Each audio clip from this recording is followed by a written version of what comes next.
qui encore, donc tous les grands pays étaient déjà partis. Donc ça devenait un peu moins difficile. Maintenant, ils sont tous là. Je pense qu'ils ont bien appris leur leçon d'il y a 2 ans. Donc ça veut dire que maintenant, dans cette phase de cette tournoi, que tu as toujours un grand pays.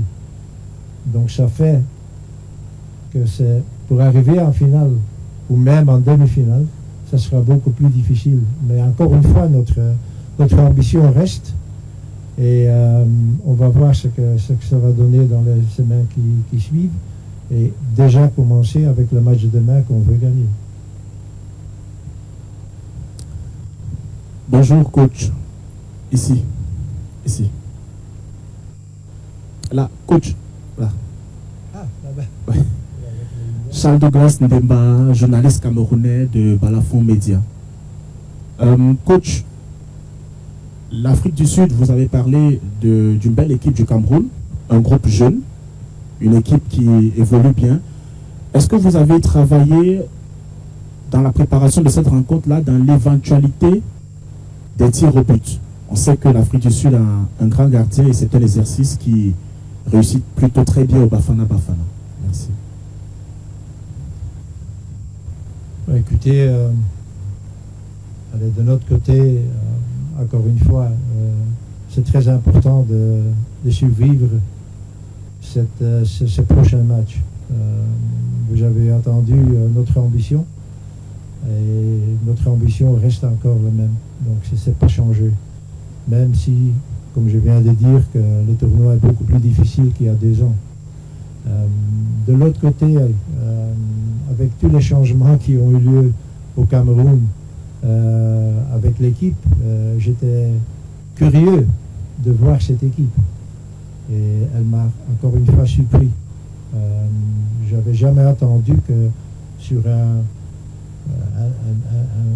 temps pas grand, pas trop de préparation, qu'ils savaient déjà préparer une équipe pareille. Donc je pense que le coach a fait du bon travail là-bas. Et pour nous, ça devient un match difficile.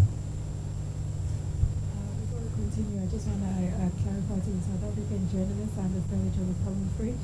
You can kind of scan this so that you can get direct translation from the coach and from the journalists when they're asking questions. So if you can just go on both ends and then you can scan and then you can hear what the coach is saying when he's speaking in French, and then French journalists, you can also understand when he answers in English. Thank you.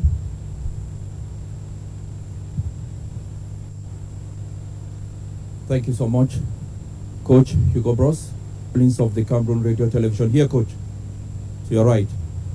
Okay. Okay, Coach, Cameroonians will always remain grateful to you, what you did to them in 2017. Once more, congratulations. It's true you said there will be no mercy tomorrow for Cameroon. But it's a team that is similar to what you had in 2017, young players who are eager to make a mark. Under somebody you worked with, Alexander Bellinga, there is also a player you used who was the best of the tournament, Christian Basogok. He's going to face Hugo Bros tomorrow, so it's going to be like a game between Cameroon and South Africa, and on the other hand, Cameroon against Hugo Bros. A tough game for you. What do you think is going to make a difference? Tomorrow it's a game between South Africa and Cameroon, not between Hugo Bros and Cameroon. Let that be clear. Secondly, there's been a lot of changes, and when so close to the tournament, you change a team, like it was changed in Cameroon. You always think, how will that end?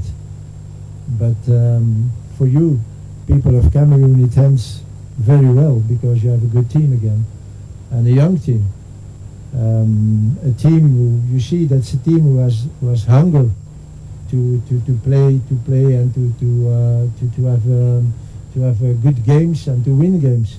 And you can compare it maybe a little bit with 8 years ago when we went to the tournament in Gabon.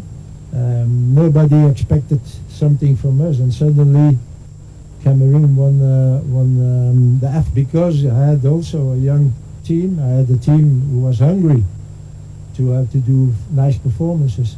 And you see that the mental side of the team is very, and I think Not be aware that it means that you lose 1 hour and a half when you have to go to train because you're in the bus. It never happened. I was in Gabon, I was in Ivory Coast, till now, here in Morocco. I never had to drive more than 15, 20 minutes. So I think that there has been, or there should have been, another pitch here closer to the hotel if you organize games. But yeah, okay, it is what it is. But I just wanted to tell you that I'm not happy with that. All right, Coach Hugo Bruce. My name is Emmanuel. I work for the BBC Sport Africa team.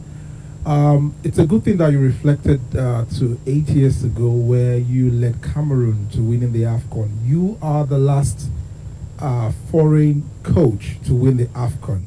Since you won it in 2017, the other coaches are homegrown coaches from Africa who've won it, from Algeria to Senegal to Cote d'Ivoire.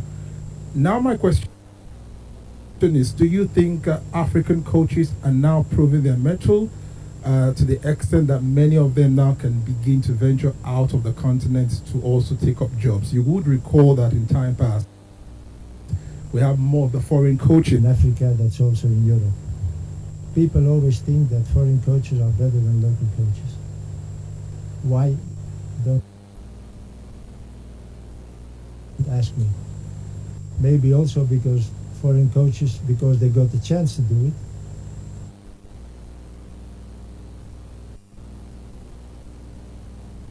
at success. Sometimes you have to put more confidence in a local coach and maybe give him some more time to prove something. Yeah, I know, but the life is very difficult. So to prove himself. So Africa, why should African coaches be worse than other coaches? I don't know. So again, it's a question of giving the time to them to build a team, and also have patience with them. I think maybe in the future, in the past, they give more time to a foreign coach than to a local coach. So the fact that now all those local coaches are making good performances, I think the proof is there that they are good coaches. Tebza, Lorenzo from Interski Times.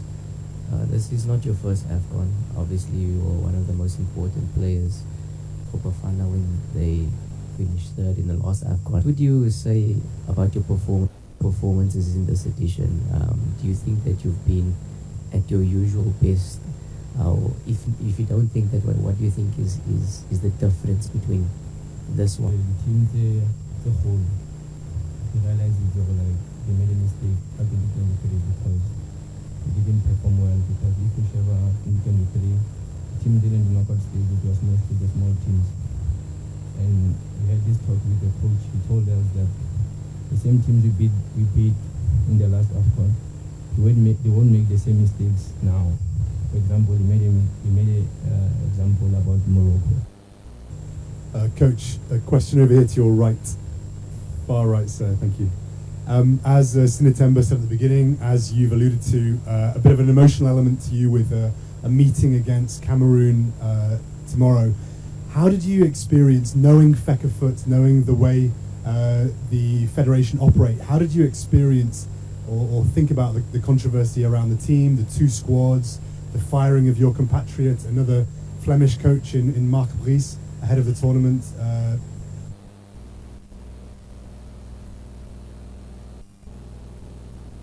The Andre Onana being in the squad, all the tumult around Cameroon. What were you thinking when you were learning about this? Thank you.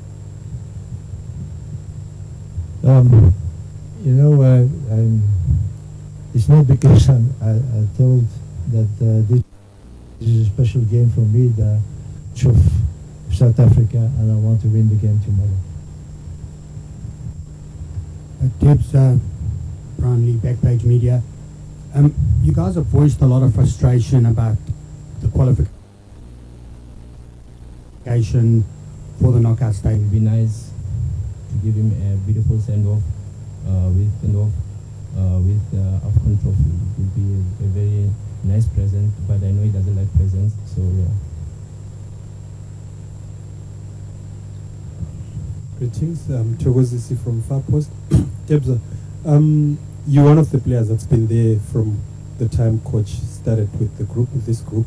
You're obviously a senior player in this team. And when the tournament gets to this stage, it demands a leader, in the dressing room. Do you see yourself as that leader in this Bafana team? And obviously there's a lot of youngsters. What are you doing to just make sure that you sort of guide them? Our team is full of leadership. We have CBZ is the captain of Orlando Pirates, Ronwen is the captain of Mamelodi Sundowns, I'm the vice captain of Mamelodi Sundowns. So there's leadership in the team, so I can't... Depuis 1992. Cette statistique, pour vous, ça compte ou c'est juste un chiffre? Vous savez ce qui s'est passé dans le passé ne compte plus. C'est pas parce que j'ai gagné il y a 8 ans la CAN que je veux le gagner maintenant. Donc les résultats du passé, oui, c'est parfois on y pense, mais on ne sait pas tenir compte avec ça. Je pense que les deux équipes ont fort changé, donc ça sera un match tout à fait différent aussi. Yes, Coach, I'm here. Velila here, next to the camera. Yes. Yes. Thank you, Coach. Velila from SABC.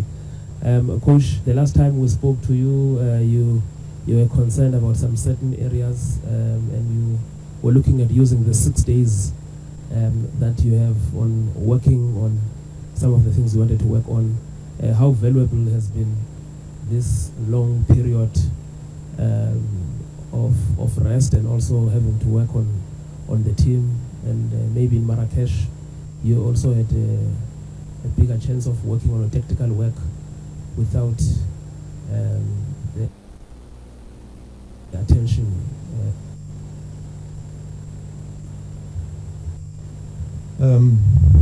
Yes, I think when we see our performances in the group stages, I think we expected more of it. That is for sure. Thinking, yeah, okay, next game we will win again, and maybe you do a little bit less, or maybe you're not so focused, and then it can happen that you don't play the level, or that you don't achieve the level what you want. Kind of thing.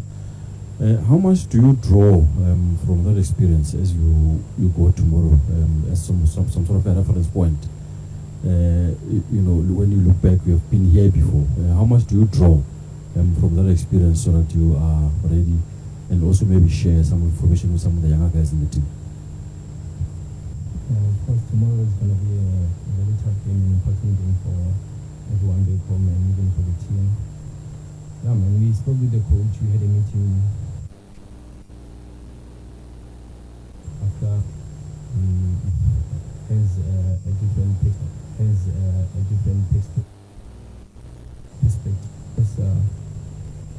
The nerves are not. We're not as nervous as I was before.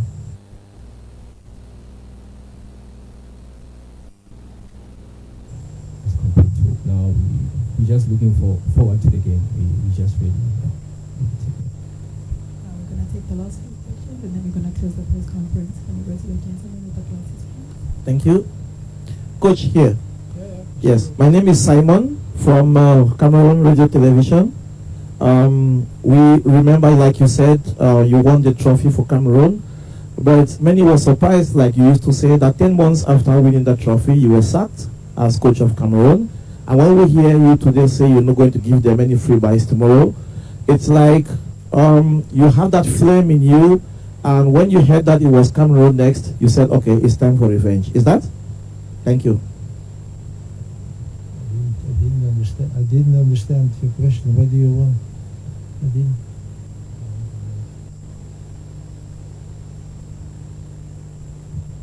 Coach, if I may paraphrase, I'll go slower.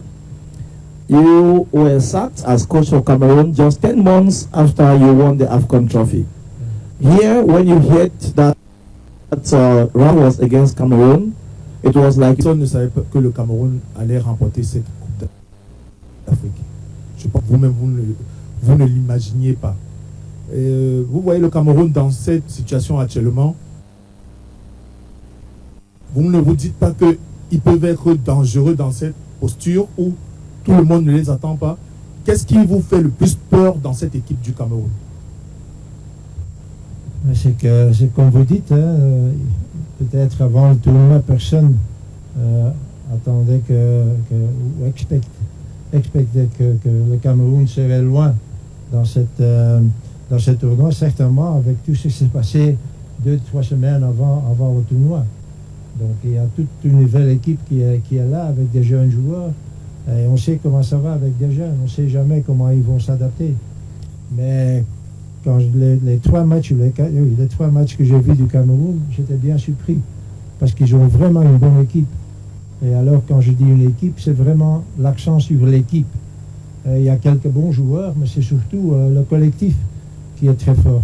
La mentalité, l'esprit du groupe est très bon. Donc, tu vois. At the end of our press conference, thank you, Coach. Thank you, Dewoko. Can you please just pose for a picture before you make your way out? Thank you to the media. We're going to have the Cameroon press conference.